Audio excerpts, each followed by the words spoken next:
À l'image de leur skipper passionné, Jean-Christophe Petit, les White Shadow, 25 équipiers en tout, sont moitié français, moitié espagnols. Il y a aussi des Turcs, Italiens et même une Belge, je crois, à bord, une vraie auberge espagnole. Ils sont tous amateurs, joyeux, heureux, toujours positifs. C'est une vraie joie de le voir arriver à chacune des étapes en tapant dans leur casserole et chantant à tue-tête à chaque fois. Et ce fut pour moi une grande joie cet après-midi que de les entendre par téléphone depuis le Cap Horn. Mesdames, messieurs, en direct depuis les mers du Sud, les White Shadows. C'est bon, Jean-Christophe, salut. Je suis tellement contente de t'avoir. Figure-toi que je suis dans la rue et je t'enregistre sur mon téléphone. Et j'ai vu que vous avez passé le Cap Horn, alors raconte. Et ben voilà, ça fait 12 nouveaux caporniers, 12 équipiers à bord, 12 nouveaux caporniers. C'est une grande première pour nous. C'est la première fois pour vous tous. Ouais. Et ça ressemble à quoi? Ça ressemble à quoi le moment, la mer autour? Ça ressemble à beaucoup d'émotions parce que alors ça dépend des uns et des autres, mais c'est quand même beaucoup de sacrifices et beaucoup d'efforts. Et donc tout d'un coup, tu as la cerise sur le gâteau. Après tout, le Cap Horn en lui-même, c'est pas grand chose en lui-même à passer, c'est 2 heures. Et il faut avoir traversé l'océan Pacifique, il faut avoir préparé le bateau, il faut avoir monté une campagne, il a fallu faire des entraînements, il a fallu gérer la famille, les enfants, le travail. C'est beaucoup plus que le Cap Horn. Donc oui, beaucoup d'émotions, quelques larmes et puis un petit coup de rhum pour tout l'équipage. Et puis on s'est tous mis devant le vent et on s'est tous mis à cracher devant le vent. La tradition. Est-ce que vous allez vous mettre une boucle d'oreille dans l'oreille maintenant? Alors, on est en train d'en parler. Alors, on ne sait pas si ce sera boucle d'oreille ou peut-être petit tatouage de rien du tout. J'ai un petit point sur l'oreille gauche parce qu'on a regardé le Cap Horn par la gauche. Voilà, on y pense. Est-ce que là, la mer autour de vous, parce que je vais profiter pour avoir un peu d'infos, tu sais, les familles veulent toujours savoir comment les gens vont à bord, quelle météo vous avez en ce moment, comment c'est autour de vous. Est-ce que tout le monde va bien déjà? Alors, on a eu, oui, tout le monde va bien, tout le monde va très bien à bord, bonne ambiance. Ça a été assez chaud dans les derniers 24 heures, 36 heures, il y a eu beaucoup de vent, c'était vraiment beaucoup de vent. On était constamment avec plus de 40 nœuds de vent, donc là ça devient très puissant. Avec des rafales, on a touché à un moment 68 nœuds, donc quasiment 70 nœuds de vent. Donc là c'est très impressionnant, mais on a un bateau qui est remarquable, qui ne bouge pas, et ceux qui sont dans le bateau dorment tranquillement, mais on gère. L'avantage c'est que le vent nous poussait, donc on n'a jamais senti le danger. Parce que le bateau est extrêmement sûr, donc ça c'est bien. Maintenant, c'est pas parce que tu sens pas le danger que tu sers pas les fesses. Oui. Voilà. Mais psychologiquement, déjà, les mers du Sud, même si ça se calme pas tout de suite après le Cap Horn, mais les mers du Sud sont derrière, vous avez fait le plus gros là.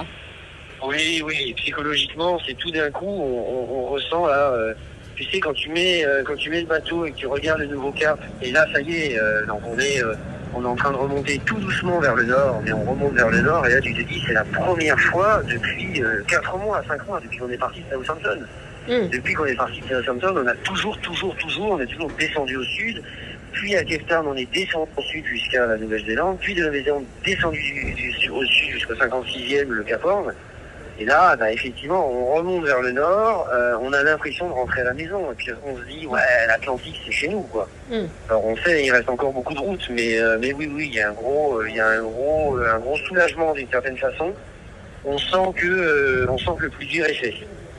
Et donc, ça, c'est bien, ça donne un sentiment de sécurité à ce moment-là. Et donc, le bateau va bien aussi? Vous n'avez pas de choses qui vous ennuient trop à bord? Le bateau va très bien, on n'a rien cassé à cause du gros temps.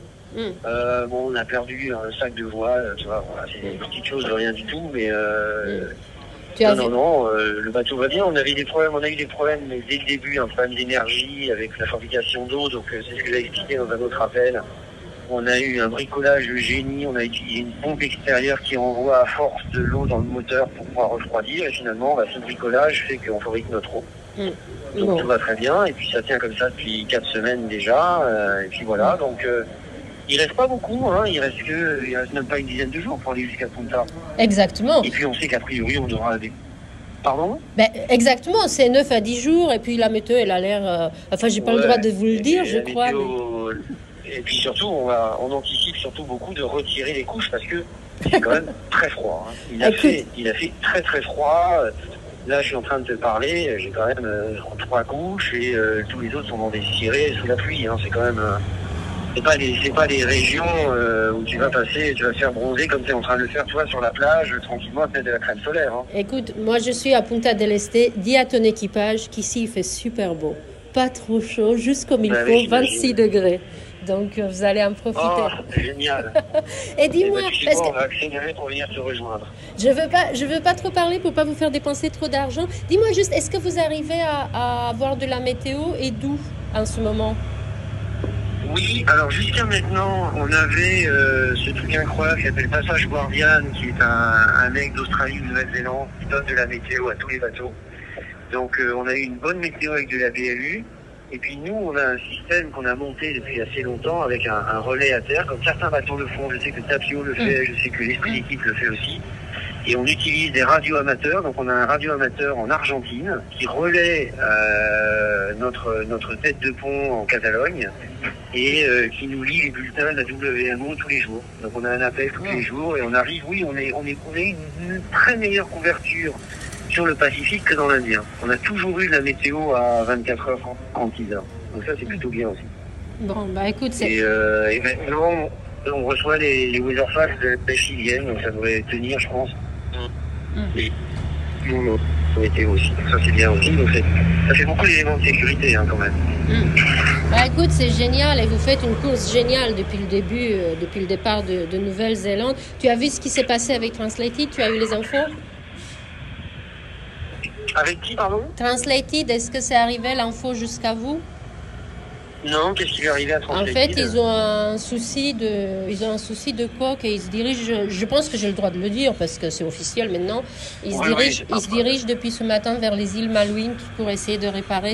Ils sont toujours en course pour le moment, sans assistance pour le moment. Mais ça a l'air, aux îles Malouines, il y a tellement peu de possibilités que ça a l'air un peu... Je ne veux pas m'avancer, mais il se peut que leur course s'arrête là. Un souci de quoi? Un souci d'état? Tu sais, ils avaient eu déjà un petit souci de quelque chose dans la coque, je crois à Cape Town ou en Nouvelle-Zélande. Et en fait, c'est une sorte de fissure dans la coque, je crois, si j'ai bien compris.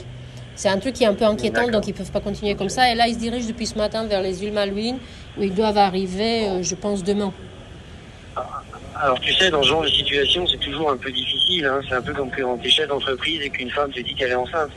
D'un côté, tu dis « Oh, c'est génial !» et en même temps, tu dis « Oh là là là là, quelle galère !» Écoute, donc là, tu me dis que Translated a un problème et moi, je te dis « Oh là là là, quelle galère !» en même temps, yes, ça nous fait une place de plus pour nous. Parce que mine de rien, on est quand même en course. Voilà. Exactement. Non, mais on espère que ça va se régler parce que si eux ont des problèmes, nous aussi, on peut en avoir. Donc. Si tu te rends compte, ils étaient premiers avec en temps compensé, ils étaient encore premiers du leg et donc du coup ça peut arriver à tout le monde, même au bateau le mieux préparé. Je te laisse parce que je ne vais pas te faire payer trop d'argent. C'était génial de t'avoir, Jean-Christophe, et puis j'ai hâte de vous voir et de faire votre interview ici à Punta quand vous arriverez. On t'embrasse et puis on est tellement... Je suis très content de savoir que je pouvais t'appeler et de savoir qu'on allait te voir à Punta. Eh ben, quand vous avez quelque chose à dire, vous pouvez appeler, vous pouvez me le dire en français. Mais en tout cas, on se voit dans un peu plus d'une semaine maintenant. Bye bye, bon vent. D'accord. Ok.